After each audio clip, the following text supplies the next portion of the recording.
தான்டா ஊரோட டாப்பு அப்படின்னா நம்மளுக்கு என்ன சொல்லுவாங்க? ஆனா நீ தான்டா ஊரோட டாப்பு அப்படின்னு உலகமே சொல்ல வச்ச ஒரு மனுஷனை பத்தி தான் இன்னைக்கு பார்க்க போறோம். பாக்ஸிங்லயும் சரி, கருப்பின மக்களுக்கு எதிரான அடக்குமுறையிலையும் சரி, முதலா வந்து நிக்கிற 20ஆம் நூற்றாண்டின் தலை சிறந்த பிளேயர், த கிரேட்டஸ்ட்னு எல்லாத்தினாலும் செல்லமா அழைக்கப்படுற முகமது அலியை பத்தி தான் பேச போறோம். அதுக்கு முன்னாடி I'm Nithi from Legend Smart. நம்மளோட 56 நாள் 56 பெரிய லீடர்ஸ் பெரிய ஸ்டோரி அப்படிங்கிற சேனல்ல இன்னைக்கு டே ஒரு நாள் மனுஷன் ஆசையா வச்சிருந்த சைக்கிள் திருட்டு போயிடுச்சு. போய் உடனே போலீஸ் ஸ்டேஷன்ல கம்ப்ளைண்ட் கொடுக்குறாரு. அந்த போலீஸ் கண்டுபிடிச்சு கொடுத்துருந்தா எந்த பிரச்சனையும் இல்லை. ஆனா போலீஸ் என்ன சொல்றாருன்னா, கோவம் வந்தா அடிக்க கத்துக்கோடா அப்படின்னு சொல்றாரு. அன்னைக்கு ஆரம்பிச்சதுதான்டா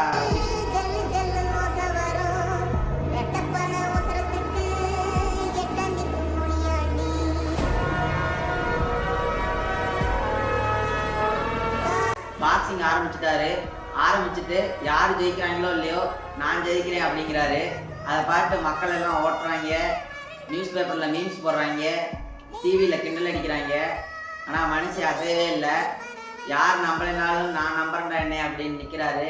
அவர் நம்பலனால 1960 ஒலிம்பிக்ஸில் கோல்டு மெடல் அடிக்கிறாரு.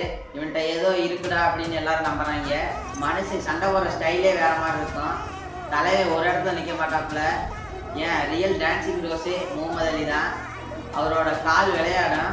அமெரிக்கா ஒரு தடவை போருக்கு போனப்போ முகமது அலியும் கூப்பிட்டாங்கடா அப்படிங்கிறாங்க. ஆனால் மனுஷன் நான் யாரையும் இருக்கல, நான் எதுக்குலாம் சண்டை போடணும் அப்படிங்கிறாரு. அதனால அவர்கிட்ட இருந்து அவார்ட்ஸை பிடிங்கிட்டாங்க, அவர்கிட்ட இருந்து பணத்தை பிடிங்கிட்டாங்க. அது மட்டும் இல்லாமல் அவர் நிறைய அவமானங்களை சந்திக்க நேரிடுறாரு. 3 வருஷத்துக்கு கேம் விளையாடக்கூடாது அப்படின்னு சொல்லிட்டாங்க. ஆனால் அப்பயும் மனுஷன் மனசு விடாமல் இருந்திருக்காரு. 3 வருஷத்துக்கு அப்புறம் தலைவர் மறுபடியும் வர்றாரு. ஜார்ஜ் ஃபோர்மேன் உலகத்திலே பவர்ஃபுல்லான பாக்ஸர். அவர் கூட தான் சண்டை. ஆடியன்ஸ் எல்லாம் சொல்றாங்க இன்னைக்கு அலி முடிஞ்சாண்டா அப்படிங்கிறாங்க. ஆனா நம்மளால அலியை பத்தி தான் நமக்கு தெரியுமே. யார் சொல்றதையும் காதுக்கே போட்டுக்க மாட்டாப்புல. நான் தாண்டா அப்படின்பாப்புல. அதனால அங்க நடந்தது அதே மாதிரி தான் நடந்தது. ரம்பிள் இன் தி ஜங்கிள். அலி சொன்ன மாதிரி ஜெயிக்கிறாரு. ஆனா அதுக்கப்புறம் நடந்ததுதான் சோகம். முகமது அலி பார்க்கின்சன்ஸ் அப்படிங்கிற நோயினால பாதிக்கப்படுறாரு. பாதிக்கப்பட்டு அவரோட கை கால்லாம் நடுங்குது. அவரால் சரியா பேச முடியல. லாஸ்டா ஒலிம்பிக்ஸ் மேடையில தீபம் ஏற்றும் போது உலகமே அழுகுது. ஜூன் 3, 2016 அவர் இந்த உலகத்தை விட்டு பிரிகிறாரு.